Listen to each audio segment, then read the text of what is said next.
안녕하세요. 대원 멘토 신범철입니다. 오늘 알아볼 기업은 LG화학이고요. LG화학에 대한 이슈, 그리고 현재 주가가 어떻게 흘러가고 있는지 한번 같이 살펴보도록 하겠습니다.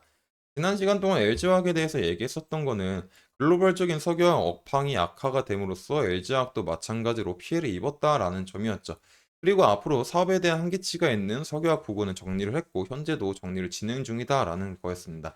그렇게 이렇게 사업을 정리하고 나면은 앞으로 진행될 신사업은 비교적 뚜렷하다라는 말도 했었죠. 그리고 또한 LG화학 같은 경우는 기존의 석유화학 업체를 넘어서서 2차 전지에 관련된 회사로 포트폴리오를 변화를 했고 또 그에 관한 노력도 굉장히 많이 하고 있다라는 점도 얘기를 했었습니다. 하지만 현재 전기차에 대한 수요가 둔화가 되고 그 수요 둔화로 인해서 재고가 쌓이다 보니까 신규 배터리에 대한 물량도 같이 줄어들 수밖에 없어서 LG화학이 이런 부분에서 피해를 봤다라는 점도 말을 했었죠. 또 이제 메탈 가격에 대한 하락 부분도 LG화학에 대한 영향을 끼쳤겠죠. 하지만 이제 본질적으로 지금 현재 배터리가 공급이 과잉되다 보니까 이런 것들도 이제 문제가 생길 수 있다라는 점입니다. 그러면 왜 현재 이런 배터리가 공급 과잉일까라고 하면은 결국에 이제 중국이 지속적으로 시장을 넓히고 있는 중이다라고 설명할 수 있을 것 같습니다. 그러면 왜 중국은 시장을 넓힐까라고 하면 결국에 이제 치킨 게임이다라는 거죠. 지금 배터리 물량이 공급이 과잉되고 있다라고 하지만 진짜 배터리 싸움은 25년부터 시작될 수 있다라는 거죠. 25년 정도가 되게 되면은 그 이후에 어떤 일이 생기게 되냐면 LG에너지 솔루션, 뭐 SK온, 삼성 SDI, 중국에는 CATL 등 이제 많은 기업들이 이제 배터리에 대한 증설이 조금 마무리가 될 수 있는 시기가 될 수 있습니다. 그렇기 때문에 이렇게 증설이 마무리가 되게 된다면 지금 현재 수요보다 훨씬 더 많은 배터리가 생산이 되는 거죠. 그래서 나중에 시장 점유율에서 지금 가격은 낮추고 공급은 늘려서 시장 점유율을 뺏어 나가겠다라는 전략으로 한번 생각해 볼 수 있을 것 같아요. 그래서 지금 당장은 적은 마진으로 생존하지만 나중에 커질 시장을 대비해서 이런 시장 경쟁자를 제거하기 위한 노력들을 하고 있다라고 보시면 될 것 같습니다. 그리고 이제 중국 같은 경우는 조금 자신감이 있다라고 볼 수도 있을 것 같아요. 일단 뭐 배터리에서 제일 중요한 건 뭐 효율이 제일 중요하겠죠. 근데 이제 효율 못지않게 중요한 부분이 당연히 이제 가격이 있겠죠. 그리고 이런 배터리 업계에서는 이제 가격 부분에서는 이제 킬로와트 시당 100달러에 먼저 도달하는 리튬 배터리가 시장을 주도할 수 있다라고 보게 되는데 지금 현재 상황에서 가장 유력한 부분이 이제 LFP 배터리죠. LFP 배터리 같은 경우는 보통 지금 평균적으로 킬로와트 시당 120에서 130 정도 되다 보니까 또 이제 중국 같은 경우는 LFP의 강점을 보이는 기업들이 많고 그래서 진짜 만약에 LFP가 이렇게 킬로와트 시당 100달러 수준으로 도달하게 된다면 그런 다른 양극재 기업들 같은 경우는 이제 배터리 가격에 대한 하락 압박을 크게 받을 수 있는 점이 있죠. 그렇기 때문에 이런 점들을 노리고 지금 아까 전에 말했듯이 일시적으로 이윤이 많이 남지 않을 수 있는 상황이지만 지금은 이런 이윤에서도 버티는 기업이 나중에 승자가 될 거다라고 생각하고 있기 때문에 시장을 지속적으로 넓히고 있다라는 점이죠. 그렇기 때문에 중국이 지속적으로 공급 과잉을 통해서 배터리에 대한 판가에 대한 영향이 있는 거죠. 그렇기 때문에 중국이 어느 정도로 배터리를 만드냐라고 보게 되면은 중국이 이제 리튬 배터리 생산 용량이 20년도에는 한 484기가와트시 정도 됐습니다. 근데 2023년 정도가 되게 되면은 이제 1577기가와트시죠. 근데 중국이 이제 23년도에는 1577기가와트시를 생산했는데 글로벌적인 수요를 보게 되면 이제 800 조금 안 됩니다. 그러다 보니까는 공급 과잉량이 거의 700 정도가 넘는 수준인 거죠. 그리고 중국 자체적인 리튬 배터리에 대한 수요량을 보시더라도 이런 370기가와트시거든요. 그리고 아까 전에 말했듯이 중국의 총 생산량은 1577기가고 중국의 수요량은 370이다라고 보면은 수요량보다 거의 5배 정도 많은 양을 생산하고 있는 상황이다라는 거죠. 근데 이제 반면에 유럽에 대한 시장을 보게 되면은 유럽 같은 경우 배터리 수요량이 이제 176 정도가 되고 이제 생산 용량은 이제 한 164 정도 되죠.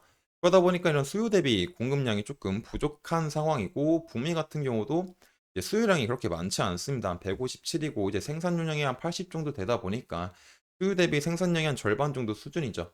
그렇기 때문에 유럽이나 북미 경우는 아직 공급 과잉이 아니죠. 그러다 보니까 중국 같은 경우는 자체 자국 내 이제 수요량보다 생산량이 많기 때문에 이런 배터리 공급 과잉을 해소할 수 있는 방법이 결국에 수출 이외에는 방법이 없다라는 거죠. 그렇기 때문에 이런 공공유에 대한 물량을 회수하기 위해서 북미에도 진출하고 싶어 하는 거고 유럽에도 현재 진출을 한 상황입니다. 그래서 현재 리튬 배터리 수급 자체 핵심 키를 중국이 가지고 있기 때문에 이런 공급 과잉으로 해서 배터리 가격이 하락이 일어났다. 그래서 이런 배터리 하락으로 인해서 배터리를 생산한 기업들의 수익성 악화가 불가피한 점이 있었죠. 그리고 이런 점들로 인해서 뭐 LG화학뿐만 아니라 많은 기업들이 이제 피해를 보고 있는 상황입니다. 이런 부분들은 이제 정확하게 언제 개선이 될지 모르는 사실이죠. 그렇기 때문에 LG화학 같은 입장에서는 NCM을 노리는 이유가 현재 뭐 LFP가 효율이 그렇게 좋지 않기 때문에 뭐 하이엔드로 승부를 보고 싶어 하는 것들도 있죠. 뭐 이런 부분들은서는 뭐 다음 시간에 얘기하도록 하고 차트를 살펴보게 되면은 LG화학 같은 경우는 이제 뭐 상황이 이제 크게 뭐 좋지 않은 상황이죠. 뭐 지난 시간에 했었던 얘기들을 다시 한번 얘기를 하자면 결국에 이제 주봉에서는 상승이 있고 반등이 왔고 다시 이렇게 하락을 한 상황이었고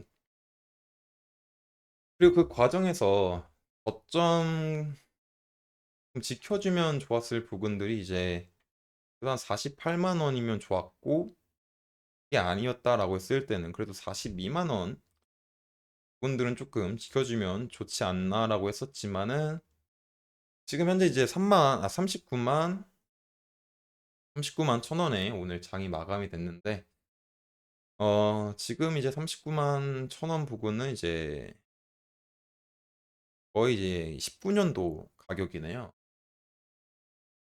그래서 이제 조금 주가가 많이 빠짐으로 인해서 주주분들이 많이 당황하고 힘들 수 있을 것 같은 상황이다라고 생각을 합니다. 그렇기 때문에 이제 일단